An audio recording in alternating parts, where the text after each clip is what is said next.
Napigil hininga ang mga tagpo ng harangin ng China Coast Guard ang mga sundalong Pinoy habang nasa resupply mission sa BRP Sierra Madre o ang lumang barkong nakasadsad sa may Ayungin Shoal na nagsisilbing outpost ng mga sundalong Pilipino. Binangga, ginitgit, at binutas pa ng China Coast Guard ang inflatable boat ng mga sundalong Pilipino. Yung palakol, palo ng patuloy ng bato. Naputulan pa ng daliri ang isa sa ating mga sundalo.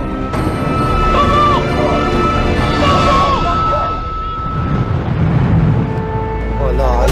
Lapitan nyo kagad yung lapitan nyo kagad Ito ay para drop. Gitgitan, Namakas na sila. Ako, habulan, babagay nata. at halos magbanggaan sa gitna rin ng Ayungin Shoal. Matapos agawin ng China Coast Guard ang food supply para sa mga sundalong nakadestino sa BRP Sierra Madre. Namakas na sila.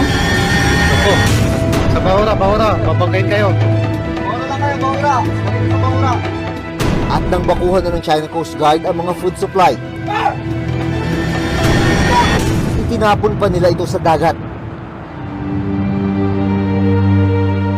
At hindi na napakinabangan pa.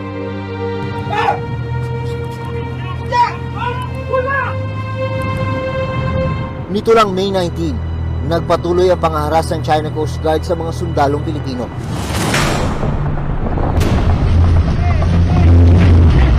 Patras na.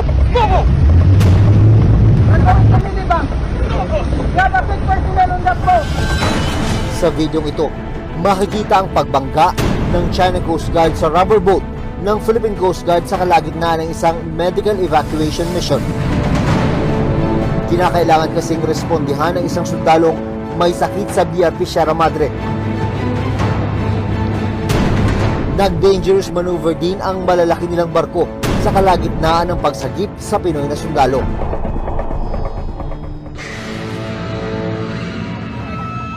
Nito lang Lunes, June 17, habang nagsasagawa ng resupply mission ng Armed Forces of the Philippines o AFP sa Ayungin Shoal para sa mga sundalong nakadestino sa BRP Sierra Madre na 120 nautical miles ang layo mula sa Zambales, pasok sa 200 nautical mile exclusive economic zone o EEZ ng Pilipinas. Naging agresibo ang China Coast Guard. Hinarang at hinalian nila ang inflatable boats ng Pilipinas at naglabas ng itak at palakol. Maririnig din ang alingaw-ngaw ng kanilang sirena na nakagugulo sa komunikasyon ng ating mga sundalo. Habang sa isa pang inflatable boat na sakay ang ibang sundalong Pilipino, nagsaboy naman ng tear gas ang China Coast Guard. At sa isang video, makikita na pinagtataga at binutas pa ng China Coast Guard ang inflatable boat ng mga sundalong Pilipino. Sa satellite footage na ito, makikita naman kung paano ginit-git ng China Coast Guard ang sasakyang pandagat ng Pilipinas.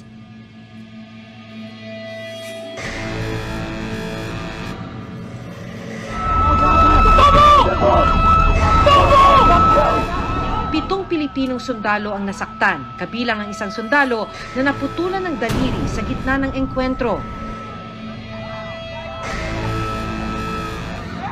Bago matapos ang tensyon, binangga pa ng China Coast Guard ang inflatable boat ng Pilipinas. Matapos ang naging insidente, inilabas ng AFP ang mga larawang kuha ng mga sundalong Pilipino. Makikita ang isang cellphone at ang windshield communications at navigational equipment na sadya raw binasag ng China Coast Guard matapos ang puwersahang pagtow sa RHIB ng mga sundalong Pilipino. Butas din ang isang inflatable boat. Parang mga pirata na po sila dun sa mga ginawa nilang actions na yun. Yung ating abide by the rules, guided by the rules of engagement, yung ating approach is above board. I call them a band of barbarians. And in the first place, they have no right to wear the uniform. Coast Guardsmen are supposed to be responsible for safety of life at sea, where actions endanger life at sea. Other than we should now be very careful in looking at what China is doing in the West Philippine Sea because it will also be done to them. If not, it's already being done.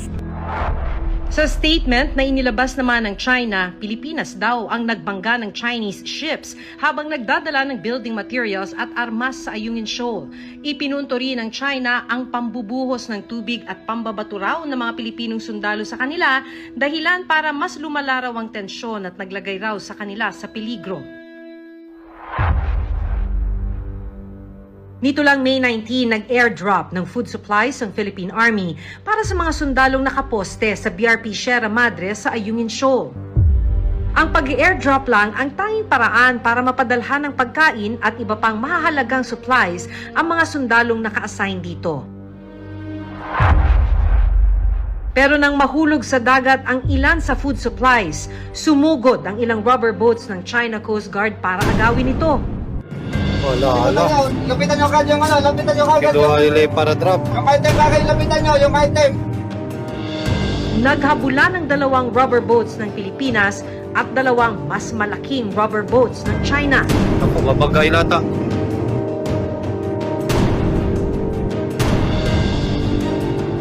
Nang makita na supplies at pagkain ng laman ng mga ipinapadalang package sa BRP Sierra Madre, itinapon ng China Coast Guard ang mga package sa dagat. Na-recover pa ng AFP ang ilan sa idine-deliver na items, pero karamihan sa mga ito lumubog na at hindi na mapakikinabangan pa. Makahulog sir ba? Huwag nyo pagawa. They were trespassing into our exclusive economic zone. They interfered in a legal operational resupply mission. Their narratives is that they do the blocking because of construction materials. They have zero common sense. Giyit ng Armed Forces of the Philippines o AFP, ang China Coast Guard ang unang lumapit sa BRP Sierra Madre.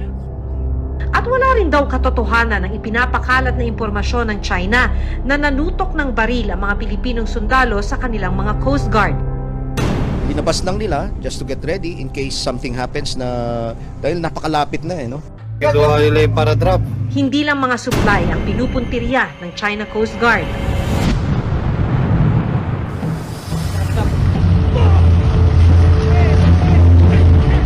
Patras na.